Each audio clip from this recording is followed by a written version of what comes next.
আবার পাক সেনার কনভয়ে ফিদায়ে হামলা, নিহত 90 জন। আবার পাকিস্তানি সেনার কনভয়ে হামলা। রবিবার কোয়েটা থেকে তাফতান যাচ্ছিল সেনাবাহিনীর কনভয়, সেই কনভয়ে লক্ষ্য করে হামলা হয়েছে। হামলার দায় স্বীকার করেছে বালোচ লিবারেশন আর্মি বা বিএলএ। তাদের দাবি 90 জন পাকিস্তানি সেনা জওয়ান নিহত হয়েছেন। যদিও পাকিস্তানি সেনার তরফে জানানো হয়েছে রবিবারের হামলায় অন্তত 7 জন মারা গিয়েছেন, আহত হয়েছেন 21 জন। পাকিস্তানি সেনার তরফে রবিবার বিবৃতি দিয়ে জানানো হয়েছে কোয়েটা থেকে তাফতান যাওয়ার পথে হামলা হয়েছে তাদের কনভয়ে ছিল 7টি বাস এবং 2টি গাড়ি। বিবৃতিতে আরো বলা হয়েছে একটি বাসে ধাক্কা দেয় বিস্ফোরক বোঝাই গাড়ি, সম্ভবত আত্মঘাতী হামলা চালানো হয়েছে, আর একটিকে লক্ষ্য করে গ্রেনেড ছোড়া হয়েছে।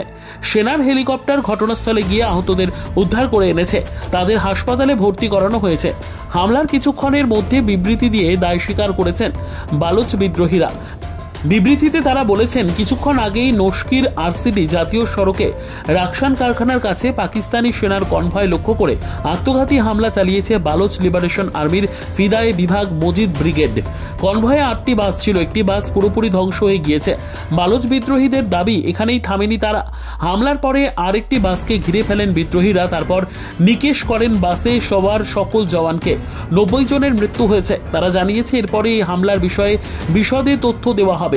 গত কয়েকদিন ধরে পাকিস্তানি সেনাবাহিনীকে লক্ষ্য করে বারবার হামলা চালিয়েছে বালোচ বিদ্রোহীরা। অপহরণ করেছেন আস্ত ট্রেন। শনিবার তুরবত শহরে সেনার কনভয়ে আইডি বিস্ফোরণ ঘটানো হয় বলে অভিযোগ। কনভয়ে থাকা বেশ কয়েকজন সেনা আহত হন জোরালো বিস্ফোরণে। তাদের উদ্ধার করে হাসপাতালে ভর্তি করানো হয়েছে। ওই ঘটনার দায় স্বীকার করেননি বালোচ বিদ্রোহীরা, তবে পুলিশের সন্দেহের তীর তাঁদের দিকে।